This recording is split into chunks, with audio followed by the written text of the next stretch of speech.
Hello everyone, my name is Yeghia Tashjian. I'm the Regional International Affairs Cluster Coordinator at the Issam Institute at the American University of Beirut. So the topic of my presentation actually is to be published in a book chapter at Routledge soon. It's about how Eurasian corridorization is shaping a multipolar order in South Caucasus. So maybe I will talk about the significance of economic corridors, and then briefly talk about the International North-South Corridor and the Belt and Road Initiative and their significance in the South Caucasus. And finally, to ask whether these two corridors are complementary or contradict each other, depending from the perception of regional great powers, and also how this trade interconnectivity is facilitating multipolarity in the region. First, when it comes to corridorization, I mean, in academia and scholarly, we started realizing this word is repetitively used, especially given the decline of the US-led unipolar world order, the emergence of middle size and also great powers in Eurasia, but most importantly also after Russia's war against Ukraine in 2022 and Russia's pivot to the south and the east, basically, which facilitated a strong relation between China and Russia. When it comes, of course, another great power region is India. This is why we talk about the North-South corridor and how India is trying to make a comeback in the region, aiming to contain, of course, the Chinese interest. However, this corridorization is also trying to some extent limit the maneuvering space of small states, especially the South Caucasian, Georgia, Armenia, and Azerbaijan. And eventually, my argument is that these small states, they cannot continue maneuvering because eventually their maneuvering space will be limited and they have to bandwagon or choose other alliances to join. And this is also part of the realist perspective, the neorealism, which says that the objective of states is to survive. So basically, these small states have to survive in a given the anarchic order of the international system. So first to talk about the significance of the International North-South Corridor and the Belt and Road Initiative in South Caucasus. So to promote regional interconnectivity, Russia, India, and Iran have launched the International North-South Corridor. To some extent, the main objective was actually to an alternative corridor to the Suez Canal. But from the Western perspective, this corridor is also being perceived as a sanction-proof supply chain. From the Russian perspective, I mean, based on some interviews with Russian experts and policymakers, the main objective before the fall of the Assad regime in Syria was to connect the Mediterranean to South Caucasus through Syria, Iraq, and Iran. But now this is not a feasible scenario anymore. So they want to preserve the North-South corridor, aiming also in the future to connect the East-West corridor and also maybe Turkey-initiated Middle corridor to the North-South corridor by controlling the trade routes in South Caucasus, mainly in Armenia. Now, this is also questionable whether Russia, they have the power to force this issue.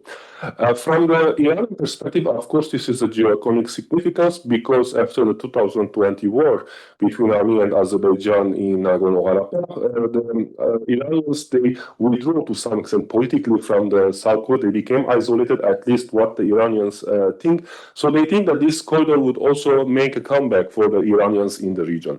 For the Indians, of course, this is significant because it also is a reflection of the extended neighborhood policy for India. And from the Indian perspective, since the main objective is to contain the China in Central Asia, they are trying to convince the Americans to waive the sanctions on the Chabahar port in Iran. And this is a very interesting case that it is the only port in Iran where it is not sanctioned by the Americans.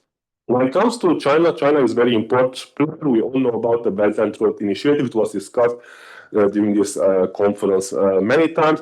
So the Chinese also are trying, there is a move to the west from the China. By west, I mean that is South Caucasus, Central Asia, and onward.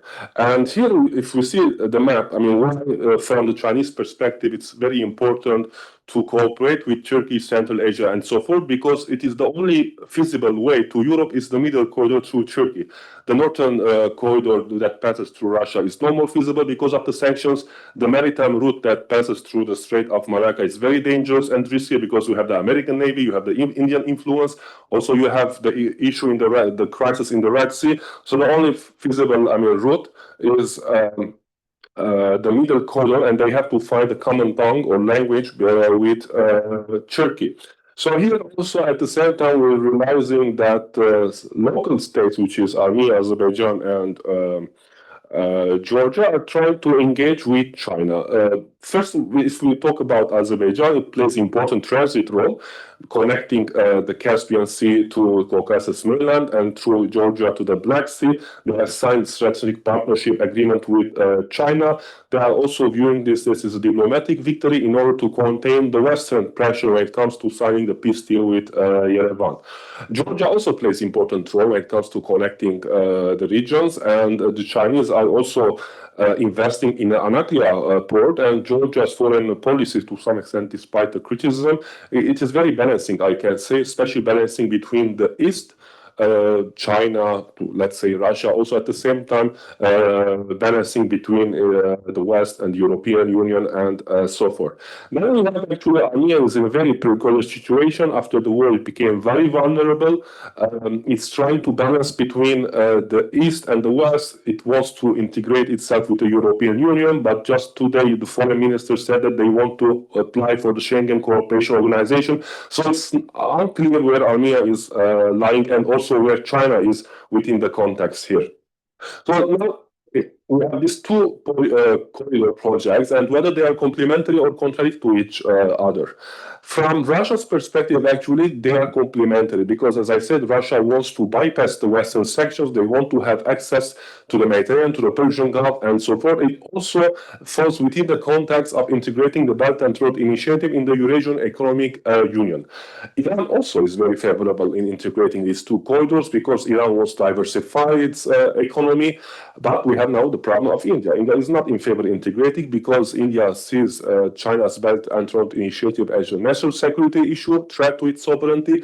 Let's not forget, because the Belt and Road Initiative also, through the China-Pakistan economic corridor, it passes through the Kashmir or the Pakistani-controlled area of Kashmir. This is a very disputed region with India. So the Indians are blocking any initiative to connect these corridors. From China's perspective, of course, it is beneficial. The more there is business, the more the Chinese are very happy about it. So they want to expand. So this is now the problem. Despite the fact that the local and the regional actors, they view these two corridors as complementary, they are parallel, but we have the issue of India and China. So the only, like here, the argument what I'm making in my book chapter actually is that the BRICS, the Eurasian Economic Union, the Shanghai Cooperation Organization can play important role through dialogue and negotiations in order to try to converge the interests of the Indians and the Chinese in this corridor.